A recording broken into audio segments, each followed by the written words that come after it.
Okay, so the question we are looking at today is how did England become the greatest empire in human history? This is about the 19th century when the British Empire is at its peak. As you can see, it really controls most of the world. So the question then is, how did this happen? Why is it that England was able to surpass Spain, France, Germany, the Holy Roman Empire, Russia, to become the dominant hegemon in the world? So my argument to you today is it has to do with the fact that throughout its history, England was forced to innovate in a more rigorous and relentless way than other nations. And a lot has to do with its geography, okay? So as you can see from its geography, Great Britain, this is Ireland, this is England, Wales, Scotland, it is an extremely mountainous region. And they have a lot of rivers, but there are no major rivers, which meant that for most of its history, Britain never had a major population center that could grow and grow until it overwhelmed the entire geographic area. This meant that for most of its history, Britain was engaged in a process, what we call open competitive cooperation. Not only that, but because this area is very mountainous, and because these groups, these tribes are divided heavily amongst themselves, throughout most of its history, Britain is actually pretty easy to invade. They have no centralized authority, so it's possible for other groups of people to come and create settlements in Britain, which is what the Vikings did, which is also what the Romans, the Yamnaya. So throughout its history, Britain had underwent a series of creative destruction, where the elites were constantly replaced by new elites. Okay? And because Britain is poor, because there's so much conflict within Britain, eventually the English people were forced to migrate overseas to create new opportunities. And this process of colonial expansion led to the British Empire. Okay? So there's a famous saying that the British Empire was founded by accident. Okay? There was no intention to create this empire, but because of these historical, geographic, demographic forces, Britain became the world's largest empire. Let's very quickly look at Britain's demographic history. So for most of its history, because of its geography, because of the fact that it was poor and divided, the population of Britain stayed very flat, okay, up until the year 1000. What happened in the year 1000? Well, Europe became wealthier and wealthier and engaged in a proto-industrial and agricultural revolution, which caused the demographic to increase. But unfortunately, if your demographics increase, but you don't have improvements in sanitation, in health, in nutrition, well, what happens? You have something called the Black Death, which causes the entire population of Europe, including Britain, to collapse. Okay? After the Black Death, the Europeans start to engage in the gunpowder revolution. And with that, you have industrialization, urbanization, and that causes the population to increase. But if you see about the middle of the 16th century, 17th century, up until about 1800, the population is flat. This is what we call the Industrial Revolution in Britain. Britain is the first European nation to undergo the Industrial Revolution. And what that meant is you have this massive migration from the rural areas into the urban areas, especially London. Okay? So why would this population or demographic shift cause the population to stay flat? Well, the first reason is it's really, really unsafe in the cities. Diseases, malnutrition, and lack of sanitation caused people to die really, really young. Also during this time, because of the massive inequality in Britain, people are forced to migrate overseas in order to seek better opportunities, mainly America. But they'll also go to Australia and New Zealand. So even though the Dutch were the first to discover and settle Australia and New Zealand, it is really the British who, because of pressure back home, they will settle in Australia and New Zealand. And today, Australia and New Zealand, of course, they have a British culture instead of a Dutch culture, okay? Starting in about the year 1800, because of improvements in nutrition, sanitation, the population explodes, all right? And this is true throughout Europe. And this is really why Europe will eventually conquer the world. All right, so let's go briefly into the history of the British Isles. So at first, we believe that the British Isles were settled by an agricultural people. Okay? These are the people who built Stonehenge. Now, if you remember way back to the beginning of this course, back in September, I discussed Göbekli Tepe, right? Göbekli Tepe is a temple in Anatolia, in what is modern-day Turkey, that shows that the desire for humans to settle down and found religious societies.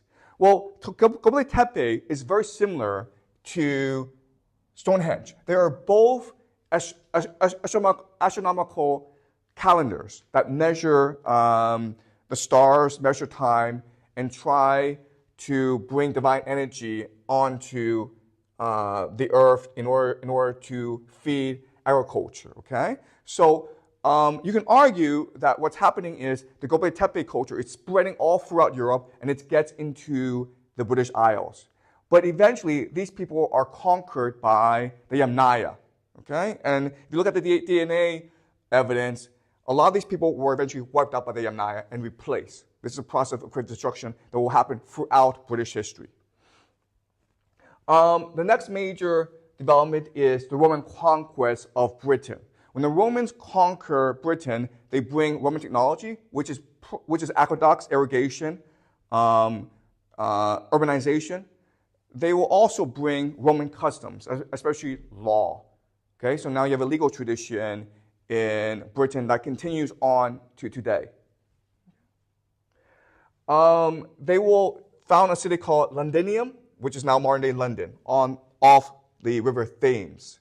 Okay, and this city will eventually become the largest city in Europe. After the Romans will come a new group of people who are Germanic. Okay, so these are people who used to live in Denmark and northern Germany. And because of population pressure, they are forced to migrate overseas. And they settle in Britain. There are 3 different tribes of people that settle in Britain. They are the Angles, the Saxons, and the Jutes. And together we will collectively call them the Anglo-Saxons. And at this point in history, this culture, this language, it's no different from that of Germany. Okay? So if you were to go to this place in about the year 800, they're speaking the same language, which is West Germanic. And today we call it Old English. Again, what's really important to remember is it's fairly easy to settle down in Britain because there's no centralized authority. So after the Anglo-Saxons comes the Vikings from Denmark. Okay? And even though England has no major rivers, it still has a lot of rivers. So it's fairly easy for the Vikings with their very fast longships to come and make settlements. So as you can see, the Danelaw are territory that is ceded by the Anglo-Saxons to the Vikings. Okay? And now you have this merger of the Viking culture with the Anglo-Saxon culture. This process of creative destruction continues with the Norman conquest of England. This is year 1066. This battle is called the Battle of Hastings, in which William the Conqueror of Normandy in France, he comes and conquers the British Isles, okay? Britain. Okay? This is significant for 2 reasons. The first reason is that the Normans are Vikings who settled down in France, in an area called Normandy that's off the British coast. And remember, before the Anglo-Saxons were Germanic people, so their focus was on Northern Europe. Because the Normans conquered Britain, Britain now is united with parts of France. Okay? So Britain is drawn into the politics of France, which will lead to something called the 100 Years' War, in which Britain, the English, are trying to maintain their territory in France. Okay? So that's the first major geopolitical consequence of the Norman conquest. The second consequence, which is also rather significant, is a radical change in the English language. So before, the Anglo-Saxons spoke a Germanic language we call Old English. Now you have a merger of the Germanic language with French and Latin. So French is the language that the Normans spoke, but Latin is the official language of the educated elite of Europe. Okay? So now you have Latin and French elements blend into Old English, and this creates a new language we call Middle English. And in Middle English, of course, will give rise to Modern English. This is significant because what makes Middle English different from Old English is Middle English is a lot easier to learn because, remember, now you have a very cosmopolitan nature to Britain. You have Vikings, you have Anglo-Saxons, you have French, you have Normans. They all need to speak one language. So the best elements of these different languages are blended into Middle English. And this tradition continues today because if you think about it, English is the most widely spoken language in the world. Why? Because it's the easiest to learn. All right? Now you may argue that, no, it's because we live in the Anglo-American Empire and therefore people are incentivized to learn English. But at the same time, what I will show you next class is the reason why they were able to establish the Anglo-American Empire, a lot has to do with the fact that English is easy to learn, and therefore it's easier to spread soft power, right? Because when you learn a language, you're not just learning a language, you're also learning a culture. You're learning a history, right? And this is what we call soft power. And the British did this better than anyone else. Now the Americans do this better than everyone else, okay? But it starts with the Norman conquest in 1066, right? All right. No, so as I mentioned, what's really important about Britain is it really never had centralized authority. Maybe now and then you had a great king like Alfred the Great, right? But it was never centralized because the king could never assert authority over the different fiefdoms. So whenever a king does that, the nobles get together and they rebel. So in 1215, King John tries to impose taxes on the nobles in order to finance wars in France, right? Because again, the English are trying to maintain their territory in France. And that creates a lot of conflict with the French themselves. So they fight a lot of wars, and you need money to pay for these wars. So King John was trying to make the nobles pay taxes. So what the nobles do, and this is going to be a consistent pattern throughout British history, is they rebel. And they force King John to sign a document called the Magna Carta, okay, the Great Charter. And the Great Charter is significant because it severely limits the power of the king. Now, this has happened throughout human history before, where the nobles rebel and they force a compromise with the king. This has happened throughout human history, but this is actually the first time that this has been written down and become part of the British tradition. Okay? This will become part of what we call the British Constitution. What makes the British Constitution unique is it's not written down. It's not a document like the U.S. Constitution is. It is a set of traditions and norms. Okay? So this begins the British Constitution, the Magna Carta. Right. What I want to do now is look at different clauses in the Magna Carta. It's a very old document, so most of the stipulation, most of the clauses don't really apply, but there are three that do apply, okay? So I want us to just look at very closely at certain clauses within the Magna Carta. All right, clause 10. If anyone who has borrowed a sum of money from Jews dies before the debt has been repaid, he or she shall pay no interest on the debt. Okay, this is really interesting. This year, 1215, there are Jews in England, okay? Why are there Jews in England? Okay, so let me explain the history of Europe at this time. So Europe is entirely Catholic. The Catholic religion does not allow for something called usury. And the idea of usury is you charge interest on debt, okay? Because that goes against the teachings of the Catholic Church. That goes against the teaching of God. Also, it's socially destructive, right? Because if you fall into debt, you're basically stuck there for all of eternity. So the Catholic Church explicitly forbids charging interest on debt. But, this is really important, debt is extremely profitable. So the way that the king and the nobility get around this taboo is they get Jews, okay, to lend out money and to charge debt. And then the king gets part of that, right? Also, because Jews are heavily disliked anyway because they engage in money lending and usury, the king also gets them to go collect taxes, right? So the Jews throughout European history have been the scapegoats for the elite. They're the ones who charge usury.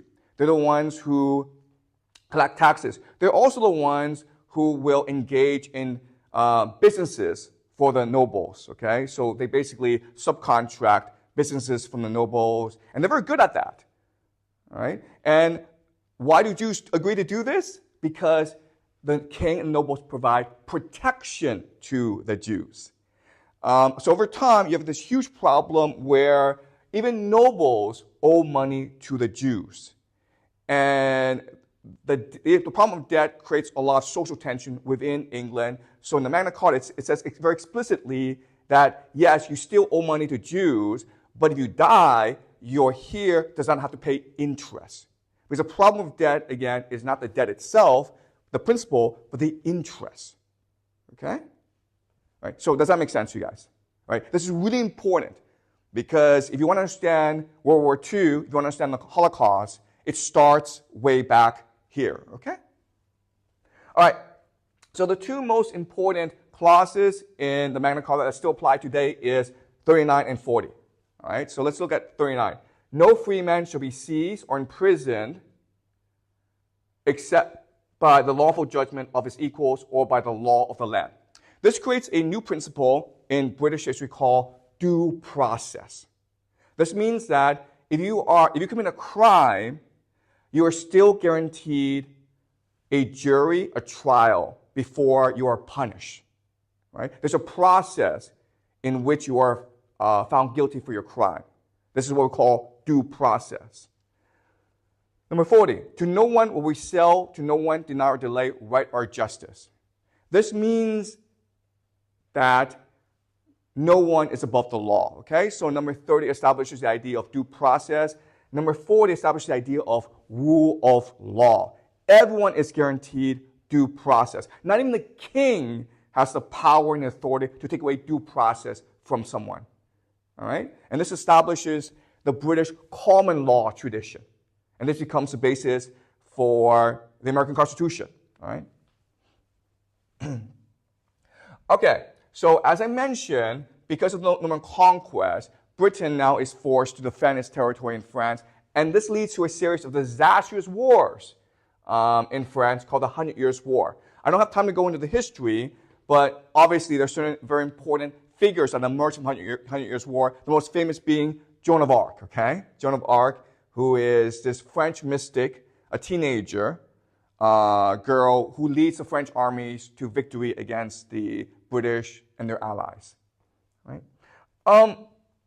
During this time, there's also a civil war fought in Britain called the War of the Roses between the House of York and the House of Lancaster. You may like the Game of Thrones television series. I'm not sure if you watched it. But that series is actually based on the civil war between the House of York and the House of Lancaster. And this goes on for a long time. It's very, very deadly. It almost destroys Britain. But eventually, a man named Richard of York, Richard III, he emerges victorious from this civil war. Okay? But he has a problem. His problem is his family, the House of York, had to borrow a lot of money from overseas. The Florentines, right, the Medicis, in order to finance the war. Once he became king, he thought, well, I'm king, and I don't have to pay you back, okay? So now the bankers are angry at him. And if bankers are angry at you, you have a problem. Because what bankers will do in this circumstance is finance an invasion of your country, okay? So the Medicis, the Florentine bankers, they sponsored a man named Henry Tudor, who is of the House of Lancaster, okay? But he grew up in France. And they sponsored him to invade England and defeat Richard III. Okay, and this establishes the House of Tudor. So the Henry Tudor becomes Henry VII, and his son becomes Henry VIII, who is one of the most famous kings in British history. He's famous because he decides to negate the authority of the Pope. He decides, I'm the king, I don't have to listen to anyone, even the Pope, okay? And this came to pass because Henry VIII was trying to divorce Catherine of Aragon, and the Pope would not agree. So the Henry VIII decides to set up his own church called the Church of England and separate himself from the Vatican. Now, what's really important for us to remember is there's only one difference between the Church of England and the Catholic Church. The Catholic Church swears loyalty to the Pope. The Church of England swears loyalty to the King of England. That's it, guys. There's no other difference. The customs, the doctrine, the rituals are all the same. Okay? There's only one difference. He will have a very famous daughter called Queen Elizabeth. All right? So, because of the Reformation, there's a huge religious civil war going on between the Catholics and the Protestants. Okay? So, Elizabeth, why she is so consequential is she's on the throne for 40 plus years. And what makes her extremely significant is she brings stability to England by sympathizing with the Protestants, but also by working with the Catholics, okay? So even though there are all these Catholic conspiracies against Elizabeth in order to install a Catholic monarch, she's still able to resist these conspiracies, these rebellions, and establish a pretty stable nation. At the same time, during her reign, Shakespeare will write his plays. Next class, we are doing Shakespeare, okay? Because without Shakespeare, there would be no English language. If there's no English language, you can also argue there'd be no British Empire. So next class, we'll spend an entire class on analyzing how Shakespeare created the English language and created the possibility of the British Empire. Okay, that's next class. Francis Drake is the most famous pirate at this time. And he is a trusted deputy of Elizabeth. Elizabeth has a policy of piracy, right? England is poor, Spain is rich. So what do? You steal from the rich and you give to the poor, right? And that's what Sir Francis Drake did. So at this time, England is emerging as a naval power.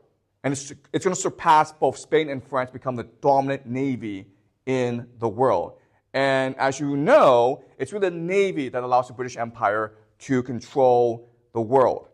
The major innovation of the British, of the English, is how they fight at sea.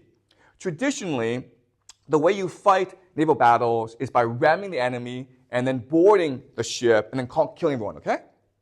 That's what the Romans did. That's what everyone did. The English decided that's silly because we're always outnumbered. We're always outmanned, okay? So they pioneered long-range cannon warfare, where from a distance, maybe a few hundred meters, you will blast your enemy with cannons. There are lots and lots of problems with this, okay? The first problem is you could possibly sink your ship because the cannons are very heavy. Also, you could blow up your own ship because the cannons are very explosive.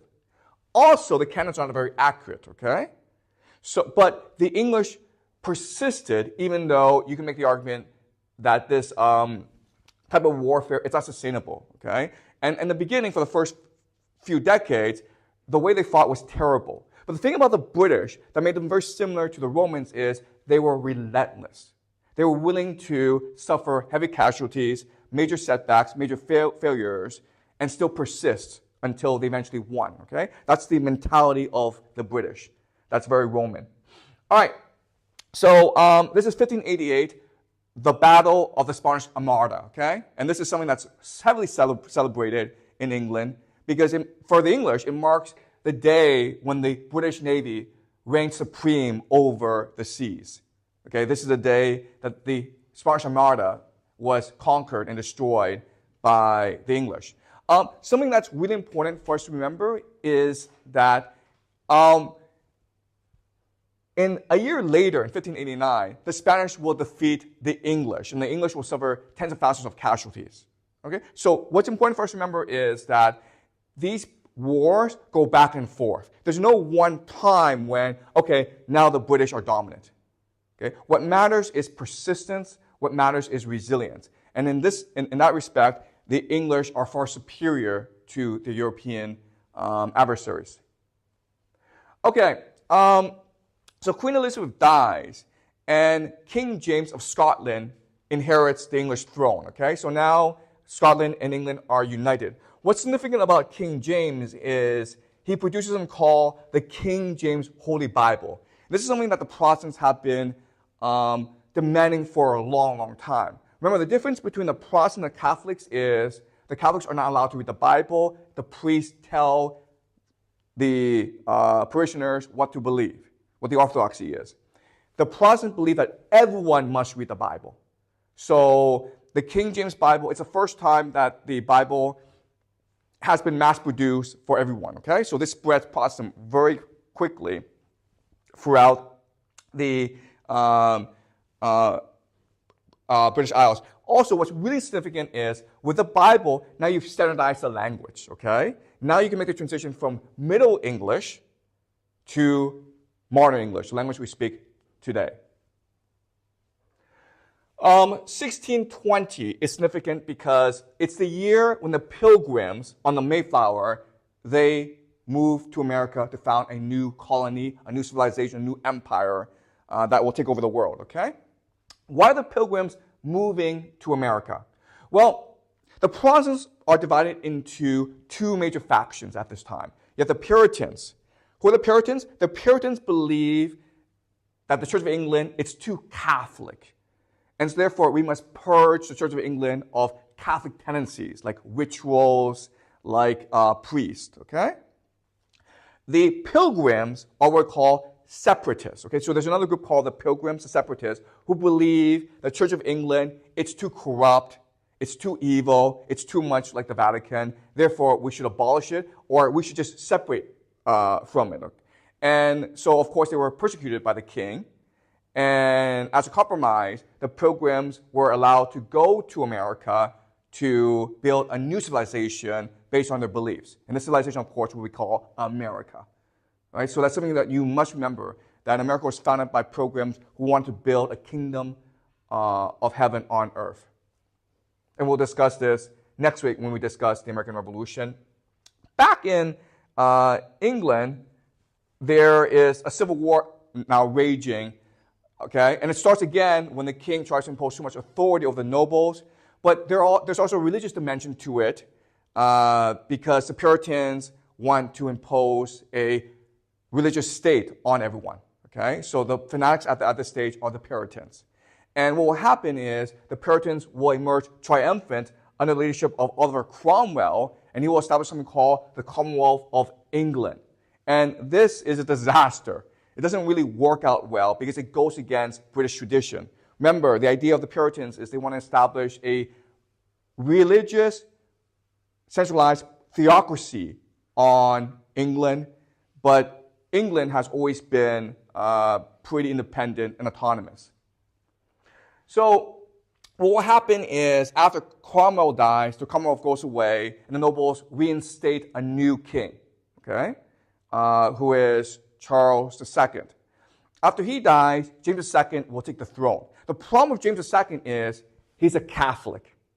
Okay, he's a Catholic, and so there are a lot of English who are afraid that he will move too close to France, Spain, and the Vatican, and these are British enemies. Okay, So what will happen is this. The nobles will invite a Dutch king, William of Orange, who is of British blood, to come to England in the year 1688. And William of Orange will bring about 10,000 soldiers to Britain. This is an invasion. This is the very last invasion that succeeds in Britain. King James has a larger army. But what will happen is King James is not very decisive. He's not very effective. So a lot of his army will desert him. So basically his army sort of dissipates and he's allowed to go to France. And William of Orange, bloodlessly, not bloodlessly, but he's very quickly able to assume the throne. And this is significant because this is called the Glorious Revolution. This is significant because it establishes for the first time officially the sovereignty of Parliament over the king. Okay, this is really important, okay? Now it's official. Parliament is the ultimate authority, ultimate sovereignty in Britain. And the king is a figurehead. Right? And this is significant because it will now allow Britain to energize the middle class. If you're middle class, you now have an incentive to work hard because now there's patents, there's trademarks, there's incentive for you to get rich. And this will lead to, of course, the Industrial Revolution. All right, so the Glorious Revolution is one of the main contributing factors to the Industrial Revolution in Britain. This is also significant because in 1694, the Bank of England is established. All right? Now, I can't emphasize enough what a huge deal this is. All right? So let me slowly explain why this is a big deal. And I want to make sure you understand because now we go into finance and economics. And I really haven't taught finance and economics before. I want to make sure that you understand the idea here, okay? So before, if you're a king and you want to fight a war, what you do is you borrow money from the rich. And these are usually cartels. All right, so Charles II borrowed a lot of money to fight wars from the goldsmiths of London, including a group of Jews, okay? And then he refused to pay it back. Now you have a problem because now you have a credit crisis. You have a trust crisis, right?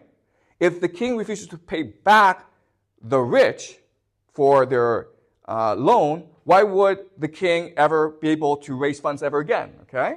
So Parliament solves this problem because now if Parliament is the central authority, the central sovereignty in the land, then you are not lending money to the king, you are lending money to the nation, right? If a king dies or a king is deposed, you're screwed. You're not getting your money back. But if you lend money to the nation, the people, through the parliament, then you're always guaranteed to get your money back unless England gets conquered, okay? But we know because of the Navy, England cannot be conquered. And so not only are the rich willing to lend money to the nation now to finance wars, but also foreigners, especially the Dutch, right? Because the Dutch were very wealthy and they needed a safe place to put their money. So where's the safest place in the world to put your money now?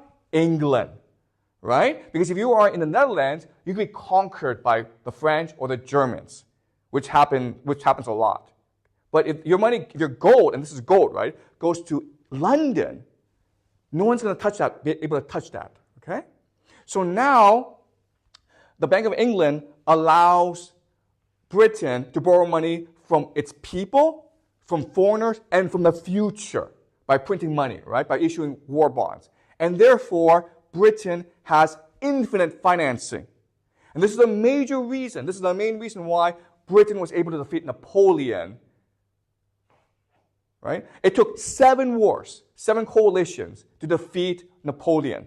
Each of these coalitions was financed by Britain. Okay? And once Napoleon was defeated, Britain became the hegemon of the world. It became the British Empire. No one could now challenge the might of Britain. Okay, so do you understand the impact of central banking?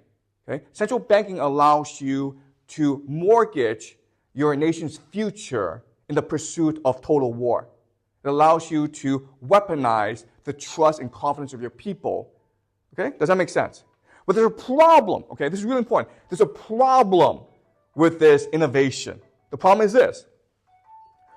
Once you commit to a war, once you raise debt and commit to a war, you're forced to fight the war until the very bitter end, right? Because if you lose the war, your nation goes bankrupt. Does that make sense, guys? Okay? That's why Britain refused to ever compromise with Napoleon. Right? Napoleon said to Britain, hey guys, I control all of Europe. Let's talk peace. Let's just trade peacefully. And Britain says, no, we can't do that because we lent a lot of money to the Austrians, the Prussians, and the Germans, and the Russians in order to defeat you. If we sign a deal of peace, all this money is now gone, and we, the Bank of England, we, the British nation, is completely wiped out. We are completely wiped out. Okay, do you understand? This is really important for the future history of Europe. If Britain fights a war, it does so through financing. It does so through debt. But because it does so through debt, it has to fight the war until it wins. It can never, ever compromise. It can never, ever surrender. All right? And this is important because this explains what happened in World War I, World War II, and this also explains, and I'll discuss this towards the end of the semester, it also explains American foreign policy. Okay? Okay, was that clear to you guys? Any questions about what we've learned so far?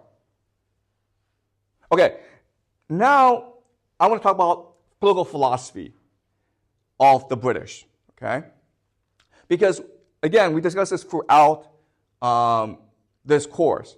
You can have new ideas, but now you have to justify these new ideas. You have to explain the innovation through philosophy to the people, okay?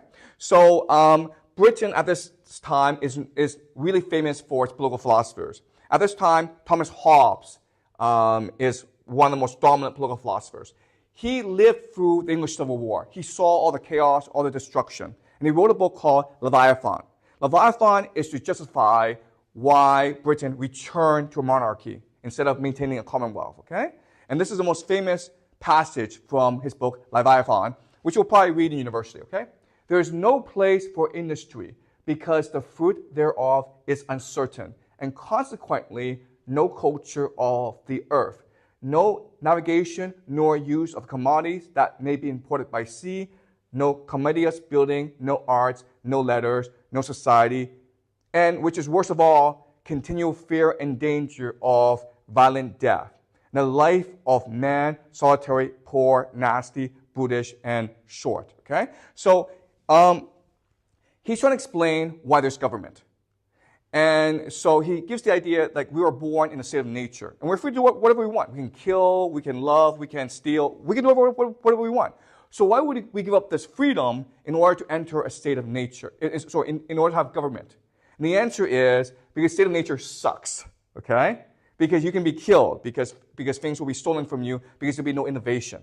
So no matter how bad government is, it's absolutely necessary, okay? Now, this is John Locke, okay? And John Locke is writing during the time of the Glorious Revolution. He is a supporter of Parliament. He's a supporter of the Glorious Revolution, okay? And he writes something called, so 1688 is the Glorious Revolution. In 1689, he will publish the Second Treatise on Government. And this is his most famous work. Okay? Again, when you go to university, you will have to study the Second Treatise. But in it, he basically explains that, okay, Hobbes is right. We are born in a state of nature, and we do need government. But let's remember this. When we're born in a state of nature, we are born with certain inalienable rights. And these three rights are the right to life, liberty, and the pursuit of property. And the proper function of government is to maintain our rights. And the government does not do that, then we have the flexibility, we have the freedom to rebel against the government, okay? So Hobbes is saying government is necessary. You can never ever challenge it because if you do, things will get much worse. Locke is saying government is only legitimate if it guarantees us our inalienable rights. Okay? So Locke is considered the founder of liberalism, and his ideas will become the basis for the U.S. Constitution, which we'll study next Thursday, okay? So I want you to remember this.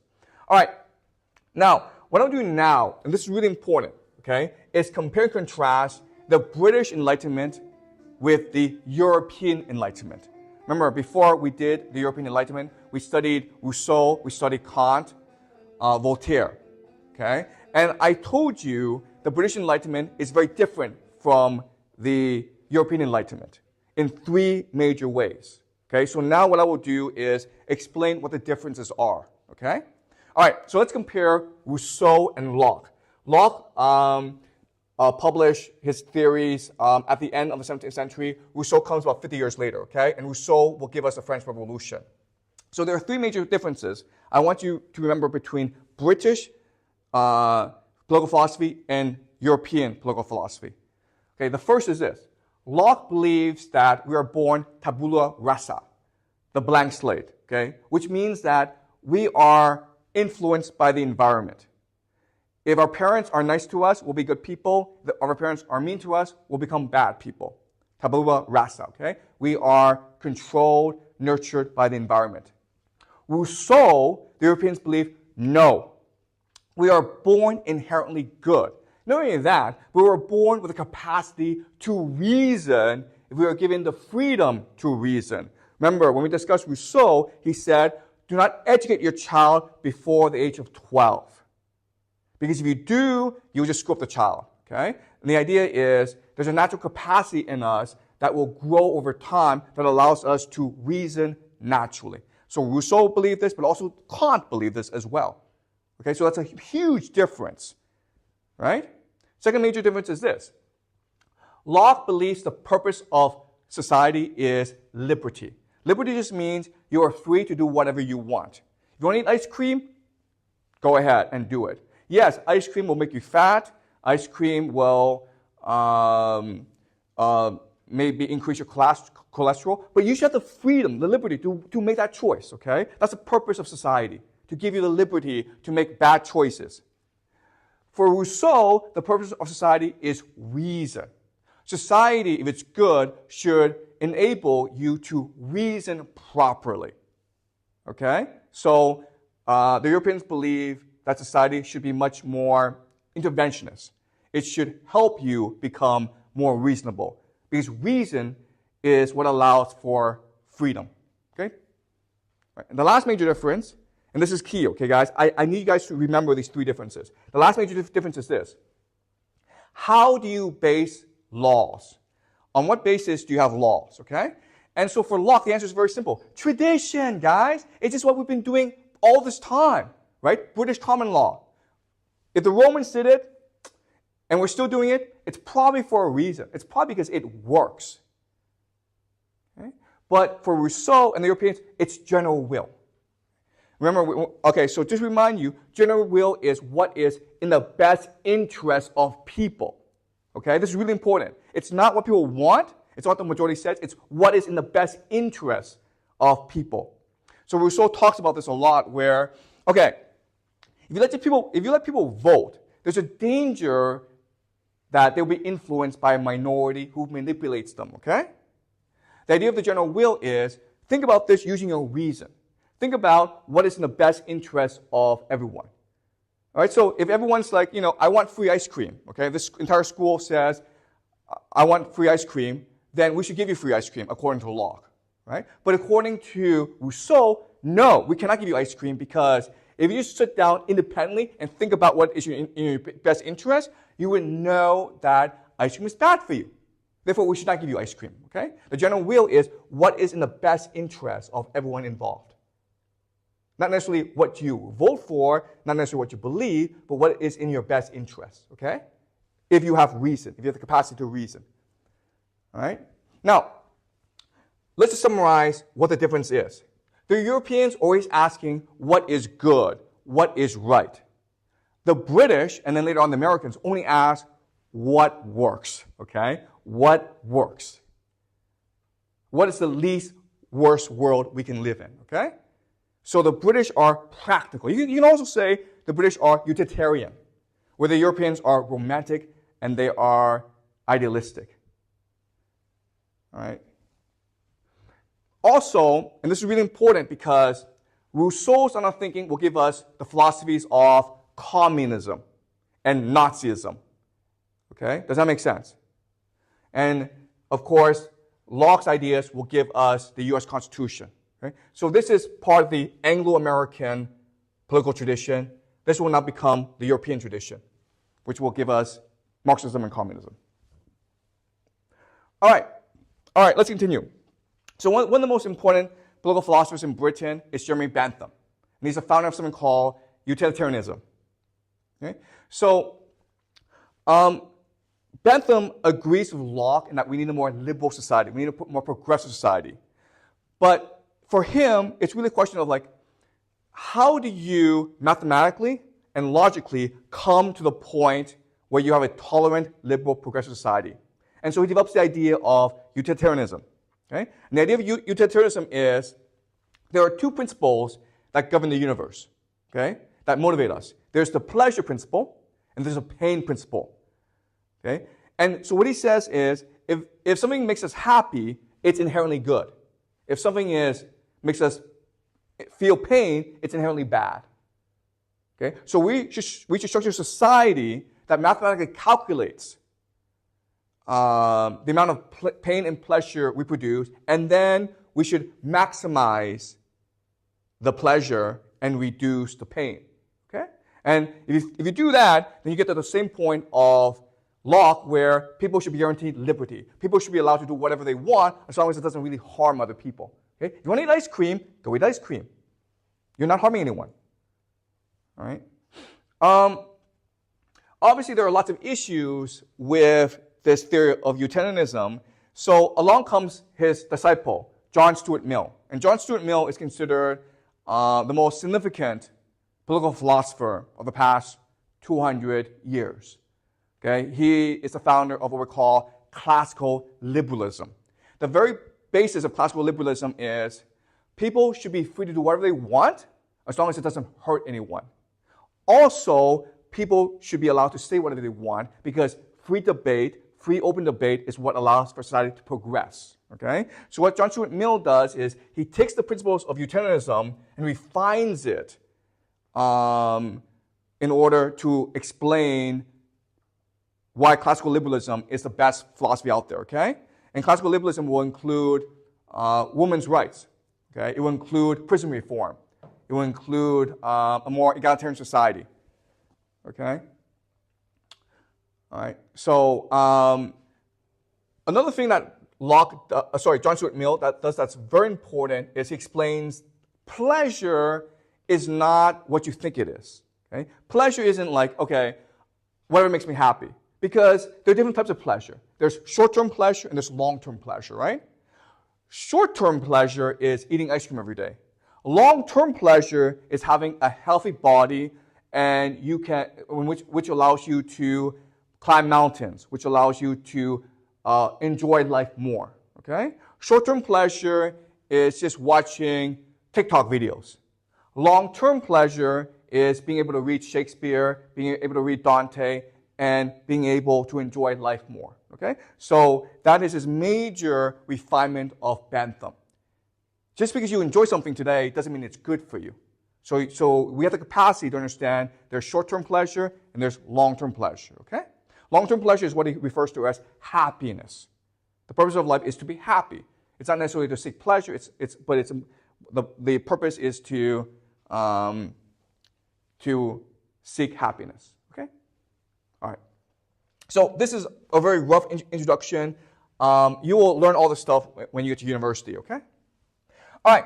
So these are the reasons why the British Empire came to conquer the world. Okay.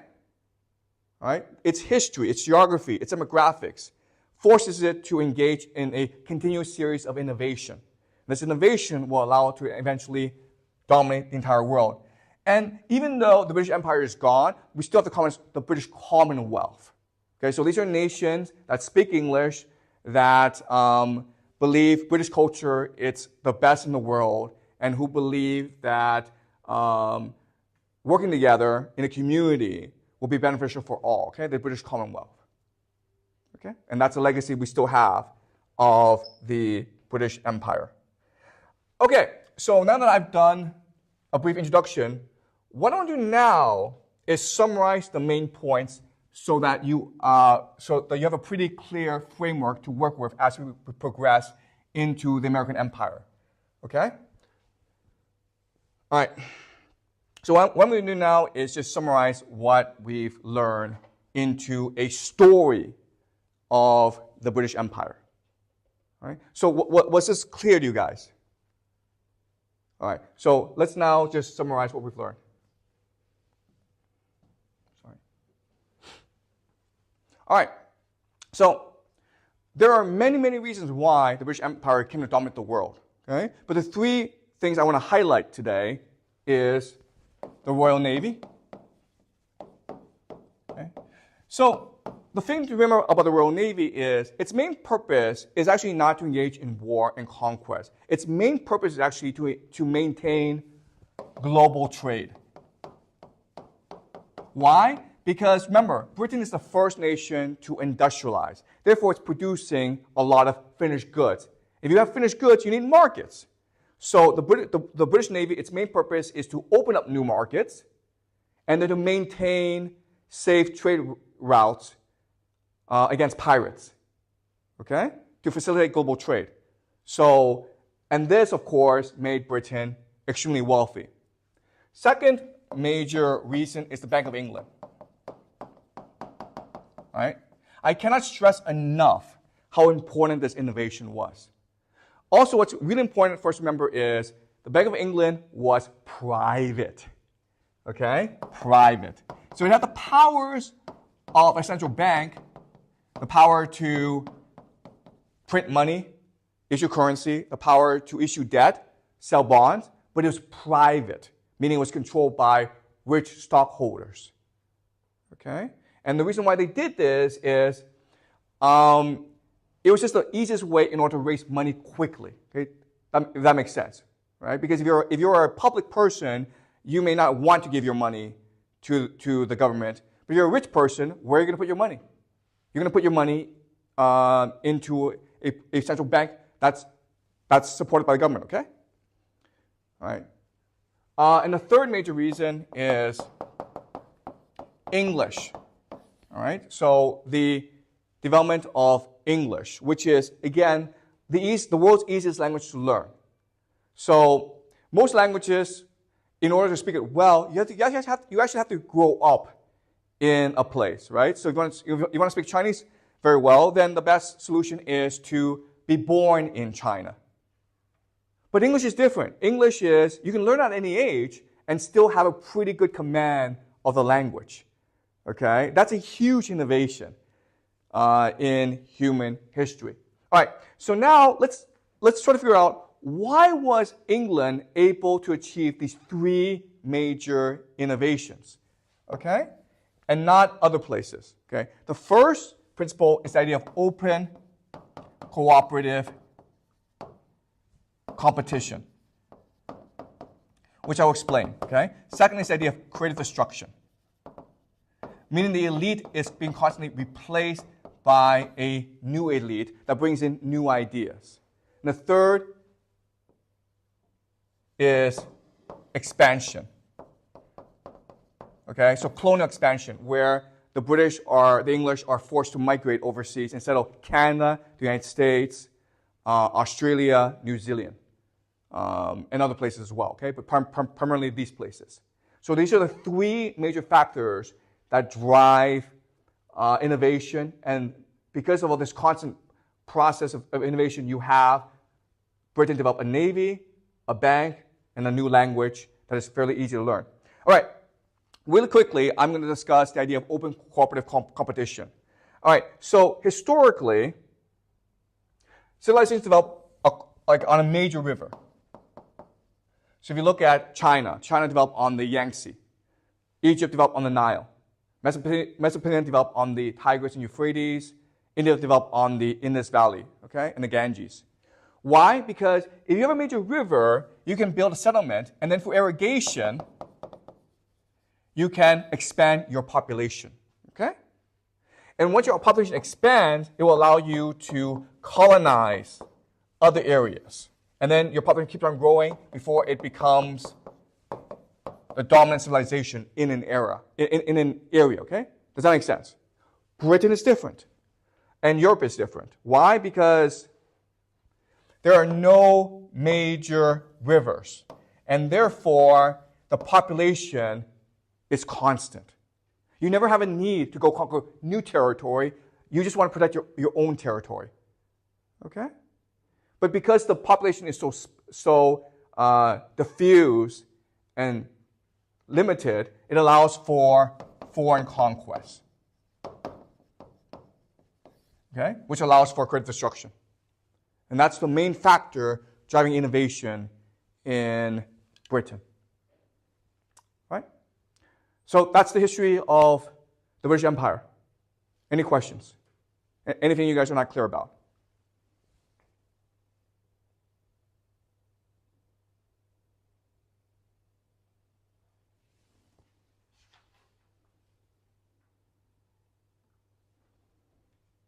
Feel free to ask any question, okay? But please make sure you guys understand the logic of this, because we're going to build on this as we go further and further into the present, okay? And remember, this is being influenced by the Dutch, who will now, and then these ideas will then go on to influence America, okay? So America basically just takes all the ideas of the British Empire for itself, all right? So it's really important you understand what's driving the British Empire. Just a small question. Sure. You mentioned there are two factions of Protestants, the Pilgrims and The Puritans. so they're both Protestants? Okay, all right, guys. All right, so let's go into, so question is, what's the difference between the Puritans and the Pilgrims, okay? Let's go into the problem of religion in England at this time, okay? So when you have a diversity, okay, when you have diversity in England, so even though England is a small place, as I keep on saying, a lot of control is localized, okay? So if you cross from one village to the next, the culture can be very different, right? So this is a feudal system. So you have a lot of diversity. So this diversity is going to impact your religious outlook, okay? So what's going to happen is this. So England is Catholic. And then Henry VIII is going to turn this into the Church of England. But then what's going to happen is you will have new ideas, basically Calvinism, come in from Europe. Okay? Why is Calvinism important? It's because England is the first to industrialize. It's the first to have a middle class. It's the first to have merchants. Merchants prefer Calvinism to Catholicism, right? In the Catholic religion, you have to give all your money to the church. But in a Calvinist religion, you have to keep your money for yourself, right? So Calvinism is a much more popular religion in Britain than the Catholic religion in England, as England begins to industrialize. And so the middle class is rising in power, okay?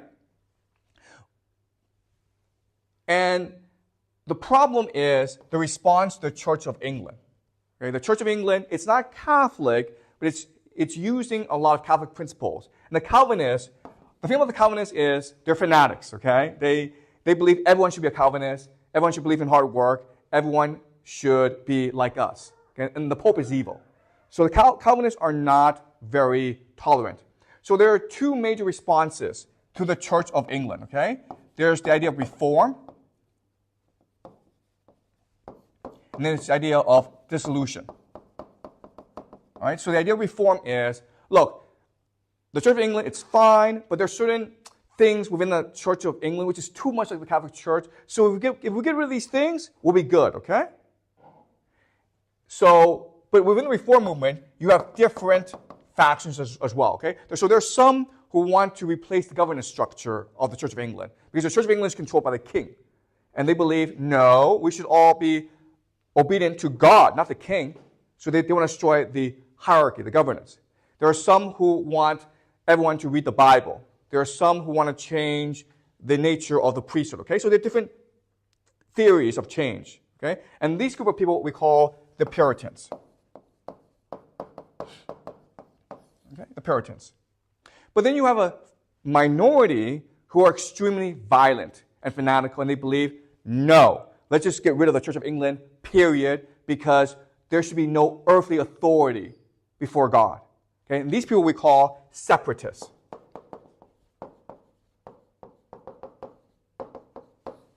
Okay? And they will become the pilgrims, because obviously the king will persecute these people. They will feel, the king sees them as a threat, and they will be persecuted, they'll be outlawed, a lot of them will be executed. So a lot of them will flee to America in order to practice their religion, okay, in order to found a new religion. All right, so the pilgrims are the ones who flee. The Puritans are the ones who will stay and eventually engage in the civil war and overthrow the king. But remember this, okay? While this is happening, and this is really important, there's also a counter-reaction, okay? So there are these Catholics who want to return England into the Catholic fold. And so Scotland is very Catholic, okay? You also have other people called the Armenians who want to maintain the Church of England as it is, okay? So you have all these massive factions emerging, and they're all in conflict over religion. And religion is a proxy for economic class as well. Okay, so it's obviously the middle class who support reform. And there are a lot of nobles who support the Catholic religion. And the king is primarily a sympathizer of the Catholic religion. All right? So during the Glorious Revolution, they will make a stipulation that no king can ever be a Catholic. Okay? And that's a way to limit the power of the king. Because if you're a Catholic king, you can draw on the French, the Vatican, the Spanish as allies in your suppression of the nobles and of the middle class of parliament, okay? So there's a fear that the king will ally with the Catholic in order to destroy the authority of parliament. And so after the Glorious Revolution, a major reform is the king cannot be Catholic. And in fact, if you're the heir to the throne, but if the parliament suspects you have Catholic sympathies, they will replace you with someone else. Parliament has that power. And they did that actually during its history. Okay? So there's a deep fear of the Catholic religion among the English people. Okay? But as you can see, this is a very complicated process that will take about 200 years to fully play out. Okay? Does that make sense? What's really important for us to remember is this conflict is being through the pilgrims is now migrating to America. And these people will make America into the most religious, fanatical, intolerant place on earth in certain places in America, okay? And it's a tradition that still continues today. There are certain parts of America that are extremely tolerant, like New York City and Los Angeles. But hey, go to, I don't know, Alabama, Mississippi, Arkansas. They're not very tolerant people, okay? And you can make the argument that they are the most fanatical people in the whole world, much more so than the Jews, much more so than the Muslims. Okay? So, does that answer your question? Great. Any more questions? So does the British king actually have any power? Because it seems like a figurehead. You know, that's a great question, okay? So, how much power does a king have? Okay, so the thing about the British is because it's a system based on tradition, there's a lot of flexibility built into the system. So depending on the personality of the king can have a lot of power, okay? So, for example, Henry VIII was a very powerful king, and considered one of the most powerful kings in the world. Why? First of all, because he was a huge guy. He was extremely charismatic. He was a huge guy that was very good at winning friends with the nobles, okay? So he was very good at building alliances. Also, he was in power for a long, long time, over 50 years. Okay, so he was able to slowly insert his proteges, his minions, into positions of authority. Okay, and also he was also very popular because he took England away from the Catholic Church. Okay, so the power of the king, it's not written down. It has to do, and a lot of his power has to do with his personality, his longevity, his alliances, his charisma. Okay, so there are a lot of different factors in place. And that's why the British think their constitution, it's the most perfect in the world. Because it's not written down, so they're not actually constrained by words. But there's traditions that allow the constitution to be living, okay, to be flexible, and to be pertinent to the present. Okay? And so the English are extremely proud of their constitution. Does that make sense? Okay? If America learned this set of mindset from British, why they're doing better in the modern society? Okay, so that's a great question. So if these pilgrims went over to America, how was America able to become this multicultural empire, right? Because that goes against a lot of puritanical teachings. And the answer, which we'll discuss next week, is America is a coalition of conflicts, okay? It is a melting pot of differences. Okay, so what I will teach you next Thursday when we do the American Revolution is there are two dominant strands in the founding of America. There's the Pilgrim strand, which is puritanical, which is like, let's create a theocracy. But there's also a Enlightenment strand, where they believe that they're founding a new empire based on reason. And so the religion we use for them is deism, okay? These are deists.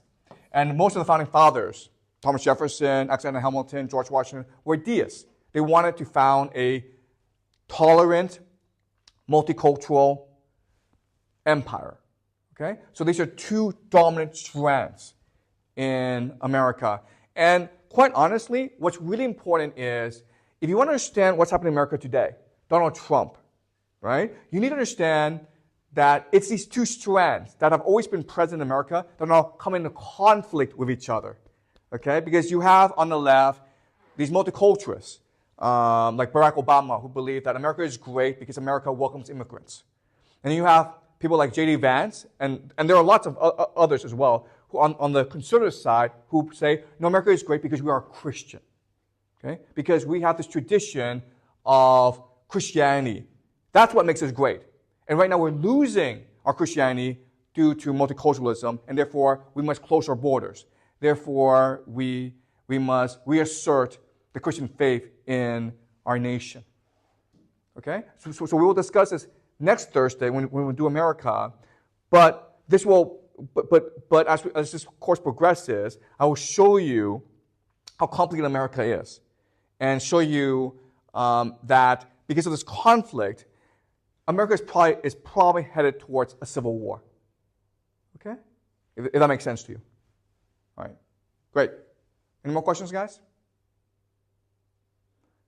Okay. So next class, we will do William Shakespeare. And then after William Shakespeare, we'll do the American Revolution. Okay?